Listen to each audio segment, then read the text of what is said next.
Good morning. Selection പ്രോസസ്സാണ് ഇന്ന് നമ്മൾ ഡിസ്കസ് ചെയ്യുന്നത്. സെലക്ഷൻ പ്രോസസ്സിൽ കഴിഞ്ഞ ദിവസം പറഞ്ഞതുപോലെ തന്നെ 11 സ്റ്റെപ്സ് ആണുള്ളത്. അത് സിമ്പിളായിട്ടന്ന് നമ്മൾ പറഞ്ഞു പോയിരുന്നു. അതിൻ്റെ ഒരു ഡീറ്റെയിൽ എക്സ്പ്ലനേഷനാണ് ഈ വീഡിയോ കൊണ്ട് ഉദ്ദേശിക്കുന്നത്. സെലക്ഷൻ പ്രോസസ്സിലെ ഫസ്റ്റ് സ്റ്റേജാണ് receipt and scrutiny of application. ഏതൊരു സ്ഥാപനം അവിടെ വേക്കൻസി ഉണ്ടാകുമ്പോൾ, ജോലിക്കാരുടെ ഒഴിവുണ്ടാകുമ്പോൾ അതവർ ന്യൂസ് പേപ്പറിലോ നോട്ടീസ് ബോർഡിലോ ഒക്കെ പരസ്യം ചെയ്യും. ആ പരസ്യത്തിൽ പ്രത്യേകം പറയും ലാസ്റ്റ് ഡേറ്റ് ഫോർ അപ്ലിക്കേഷൻ, അപേക്ഷ സമർപ്പിക്കേണ്ട അവസാന തീയതി. അതൊക്കെയാണ് ഇവിടെ പറഞ്ഞിട്ടുള്ള vacancies will be notified in news paper notice board.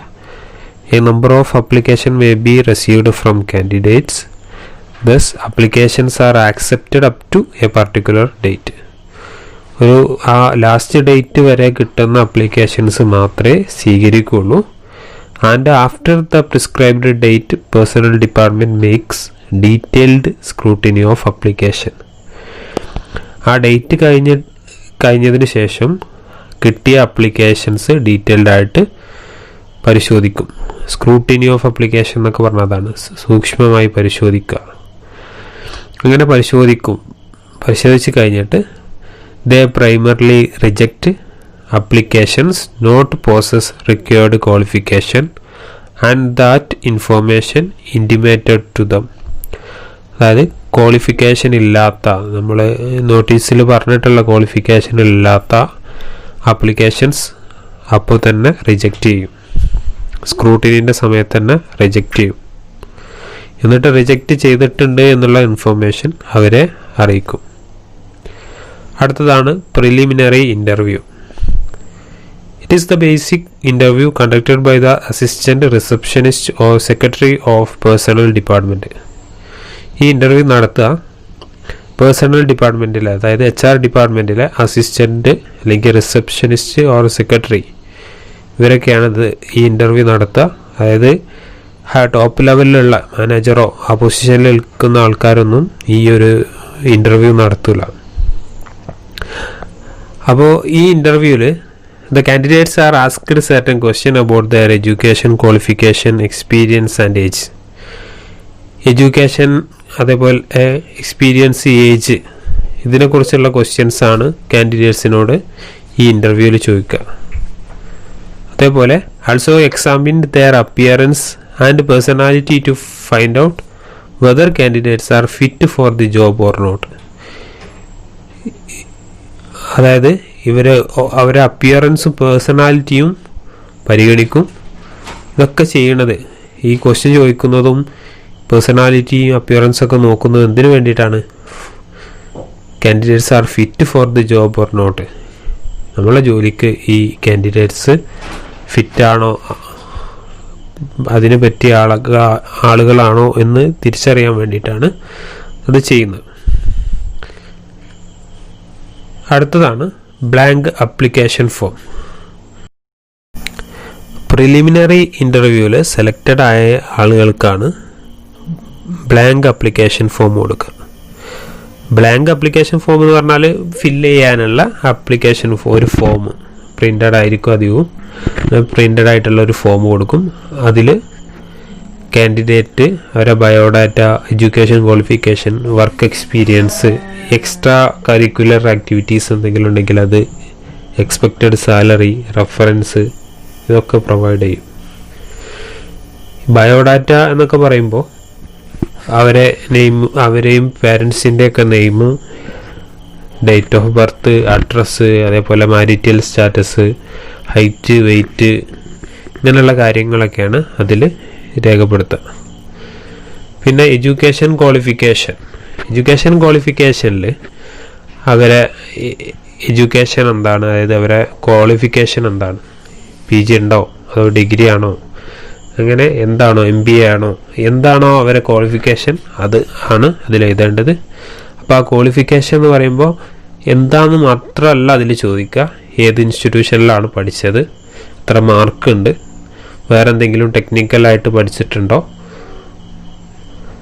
ഏത് സബ്ജക്റ്റാണ് പഠിച്ചത്, ഇങ്ങനെയൊക്കെ ചോദിക്കാം. അപ്പോൾ ഇത്തരം കാര്യങ്ങളൊക്കെ അതിൽ ഫില്ല് ചെയ്യാനുണ്ടാവും. Education, institution attended, mark obtained, technical education, subject of studies, ഇങ്ങനെ പല കാര്യങ്ങളും അതിൽ ഇൻക്ലൂഡഡ് ആണ്. വർക്ക് എക്സ്പീരിയൻസ് ഉപയോഗിക്കുമ്പോൾ എവിടേക്കാണ് മുൻപ് വർക്ക് ചെയ്തത് എന്നുള്ളതാണ്. പ്രീവിയസ് എക്സ്പീരിയൻസ് എവിടെയാണ് ഉള്ളത് എന്നുള്ളതാണ്. അവിടെ കിട്ടിയിരുന്ന സാലറി അതിൻ്റെ കൂടെ ചോദിക്കാനുള്ള സാധ്യതയുണ്ട്. എംപ്ലോയറെ പേര്, ആരെ കീഴിലായിരുന്നു അല്ലെങ്കിൽ സ്ഥാപനത്തിൻ്റെ പേരാണ് ഉദ്ദേശിക്കുന്നത്.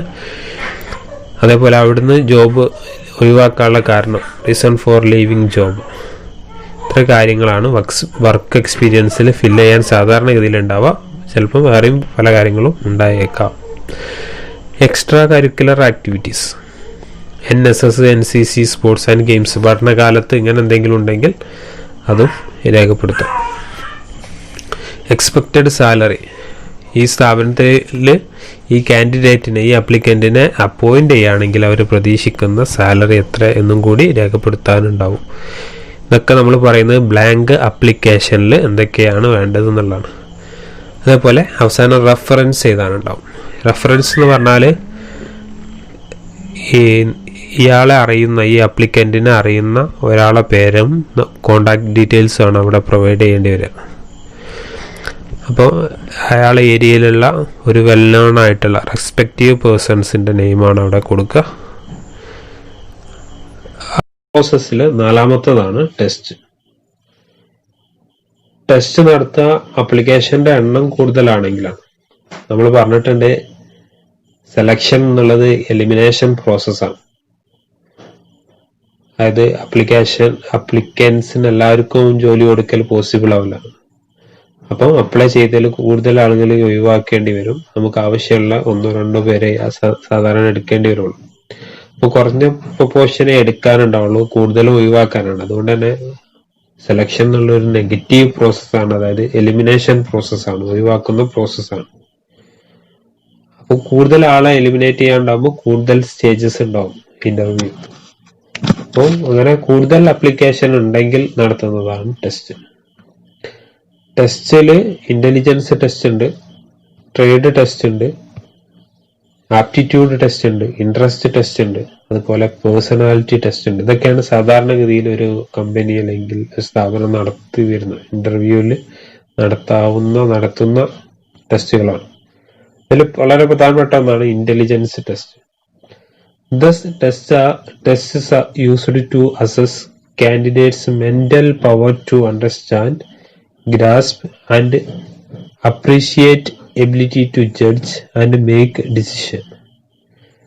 അതായത് ഇവിടെ ഉദ്ദേശിക്കുന്നത് കാൻഡിഡേറ്റ്സിന്റെ കാര്യങ്ങൾ മനസ്സിലാക്കാനുള്ള കഴിവ്, അതേപോലെ അവരെ തീരുമാനമെടുക്കാനും കാര്യങ്ങളിൽ ജഡ്ജ് ചെയ്യാനൊക്കെ ഉള്ള കഴിവ്, ഇതൊക്കെ ടെസ്റ്റ് ചെയ്യാൻ വേണ്ടിയിട്ടാണ് ഇന്റലിജൻസ് ടെസ്റ്റ് നടത്തുന്നത്. സാധാരണഗതിയിൽ 3 തരത്തിലുള്ള ഇന്റലിജൻസ് ടെസ്റ്റ് ആണുള്ളത്. ഇന്റലിജന്റ് ക്വോഷ്യന്റ്, ഇതാണ് മെയിൻ ആയിട്ടുള്ള ഇന്റലിജന്റ് ടെസ്റ്റ്. ഇതിൽ നോക്കുന്ന ഇന്റലിജൻസ് തന്നെയാണ്, എത്രത്തോളം അതിന് നമ്മൾ ഇന്റലിജൻസ് ക്വോഷ്യന്റ്, അതായത് IQ എന്ന് പറയും. ഈ IQ ലെവൽ ഒരു 50 to 75 ആണെങ്കിൽ അവര് 71% അവരെ സക്സസ് ആയിരിക്കും. അവർ ഏത് ജോലി ചെയ്യുകയാണെങ്കിലും അതിൽ സക്സസ് ആവാനുള്ള പെർസെൻറ്റേജ് എന്ന് പറയുന്നത് 71%. അതേപോലെ EQ, emotional quotient test conducted to assess ability to manage emotions in the workplace and calmly deal with a stressful corporate situation. അതായത് ഇമോഷൻസ് മാനേജ് ചെയ്യാനുള്ള കഴിവുണ്ടോ എന്നുള്ളതാണ് EQ ടെസ്റ്റിൽ നോക്കുന്നത്. ഏത് സ്ട്രെസ്സൊക്കെ വരുമ്പോൾ അതിനെ കാമായിട്ട് വളരെ കൂളായിട്ട് നേരിടാനുള്ള കഴിവുണ്ടോ എന്നുള്ളതാണ് EQയിൽ നോക്കുന്നത്. കാരണം നമ്മൾ പെട്ടെന്ന് അല്ലെങ്കിൽ ദേഷ്യം പിടിച്ചിട്ടൊക്കെ എടുക്കുന്ന തീരുമാനങ്ങൾ പലപ്പോഴും തെറ്റും. അപ്പോൾ ഇമോഷനൊക്കെ കൺട്രോൾ ചെയ്തിട്ട് നിൽക്കാനുള്ള കഴിവുണ്ടോ എന്ന് നോക്കുന്നതാണ് emotional quotient.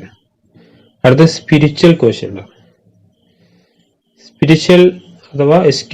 Spiritual quotient is related with development of ലോങ്ങിങ് and capacity for meaning, vision, value.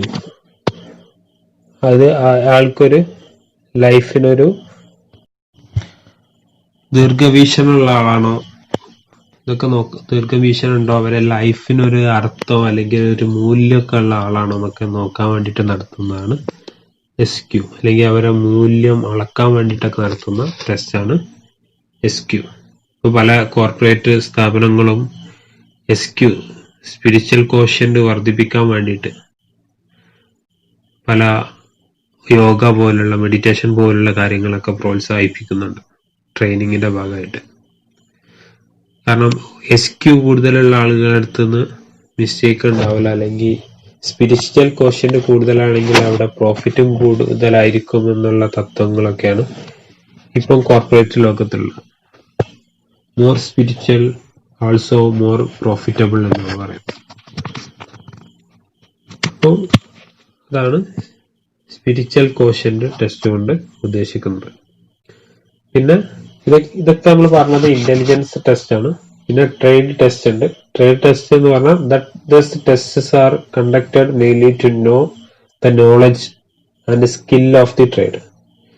കച്ചവടം ചെയ്യാനുള്ള ട്രേഡ് പറഞ്ഞാല് sale and purchase of goods and services ആണ്. അപ്പോൾ അതിനുള്ള എബിലിറ്റി നോക്കാൻ വേണ്ടിയിട്ട് നടത്തുന്ന ടെസ്റ്റാണ് ട്രേഡ് ടെസ്റ്റ്. ആപ്റ്റിറ്റ്യൂഡ് ടെസ്റ്റ് ഒരാളെ പൊട്ടൻഷ്യൽ, എത്രത്തോളം കഴിവുണ്ട് എന്ന് അറിയാൻ വേണ്ടിയിട്ട് നടത്തുന്നതാണ് aptitude. It measures applicants capacity and his potential for development. വളരാനുള്ള കഴിവ് എത്രത്തോളം ഉണ്ട് എന്ന് അറിയാൻ വേണ്ടിയിട്ടാണ് ആപ്റ്റിറ്റ്യൂഡ് ടെസ്റ്റ്. ഇൻട്രസ്റ്റ് ടെസ്റ്റ് ഒരാളെ ഇൻട്രസ്റ്റ് ഏരിയ ഏതാണെന്ന് അറിയാൻ വേണ്ടിയിട്ട്. The test are conducted to know the field of interest of the employee. താല്പര്യമുള്ള ഏരിയ എന്താണെന്നുള്ളത് മനസ്സിലാക്കാൻ വേണ്ടിയിട്ടാണ് ഇൻട്രസ്റ്റ് ടെസ്റ്റ് നടത്തുക. പേഴ്സണാലിറ്റി ടെസ്റ്റ് ഒരാളെ പേഴ്സണാലിറ്റി മനസ്സിലാക്കാൻ വേണ്ടിയിട്ടാണ് ഒരു സൈക്കോളജിസ്റ്റിന്റെ സഹായത്തോടെയാണ് ചെയ്യുന്നത്. Personality of an individual is tested with the help of psychologist. ഇനി അടുത്തത് 5th സ്റ്റേജ് ആണ്, ഇന്റർവ്യൂ ആണ്. അത് നമുക്ക് അടുത്ത ക്ലാസ്സിൽ ഡിസ്കസ് ചെയ്യാം. അപ്പോൾ സെലക്ഷൻ പ്രോസസ്സിന്റെ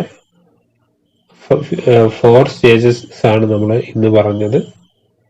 ഇനി 6 സ്റ്റേജസും കൂടി ഉണ്ട്. അത് നമുക്ക് അടുത്ത ക്ലാസ്സിൽ വിശദമായിട്ട് നോക്കാം.